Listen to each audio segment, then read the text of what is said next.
좋은 아침입니다. 오늘 우리에게 주시는 하나님의 말씀은 신명기 10장 1절로부터 5절까지입니다. 그때 여호와께서 내게 이르시기를 너는 처음과 같은 두 돌판을 다듬어 가지고 산에 올라오라. 내게로 나아오고 또 나무괴 하나를 만들라. 내가 깨뜨린 처음 판에 쓴 말을 내가 그 판에 쓰리니 너는 그것을 그 궤에 넣으라 하시기로 내가 조각목으로 궤를 만들고 처음 것과 같은 돌판 둘을 다듬어 손에 들고 산에 오르매 여호와께서 그 총회 날에 산 위 불 가운데에서 너희에게 이르신 십계명을 처음과 같이 그 판에 쓰시고 그것을 내게 주시기로 내가 돌이켜 산에서 내려와서 여호와께서 내게 명령하신 대로 그 판을 내가 만든 궤에 넣었더니 지금까지 있느니라. 오늘 본문은 어제 함께 나누었던 모세의 기도에 대한 하나님의 응답이라고 할 수 있습니다. 하나님의 응답은 매우 자세하고 구체적이었습니다. 그 자세하고 구체적인 응답은 처음과 같은 두 돌판을 다듬어 가지고 산에 올라 내게로 나아오고 또 나무괴 하나를 만들라는 것이었습니다.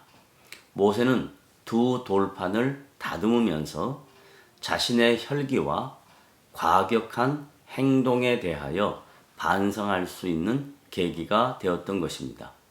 또한 나무괴 하나를 만들어서 하나님의 언약의 말씀에 대한 소중함을 깨닫게 되었습니다. 이제 모세는 하나님께서 처음에 주셨던 두 돌판의 말씀과 잘 다듬은 처음과 같은 두 돌판을 들고 산에 올라왔습니다. 이 산에 오른 모세는 하나님께서 이스라엘 백성들의 완악함과 죄를 용서해 주실 것을 기대했습니다.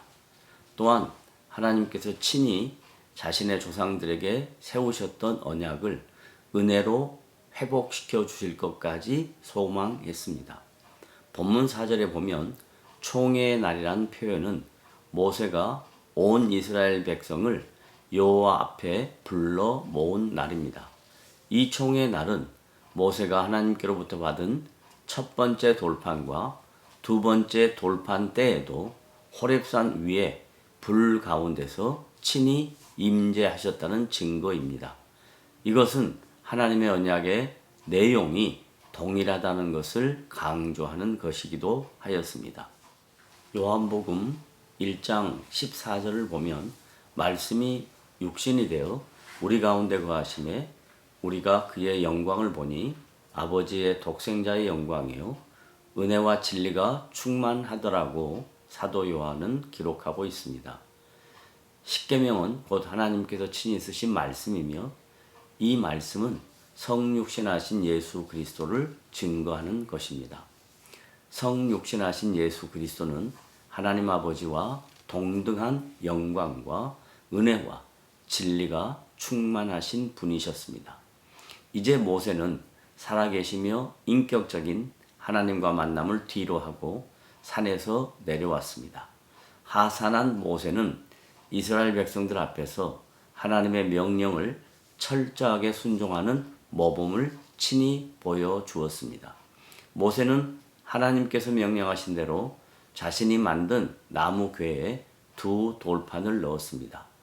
출애굽기 40장에 보면 여호와께서 모세에게 명령하신 대로 성막에 증거궤를 들여놓고 부속 시설물을 채워놓은 후 그곳을 거룩하게 구별할 것을 명령하였습니다.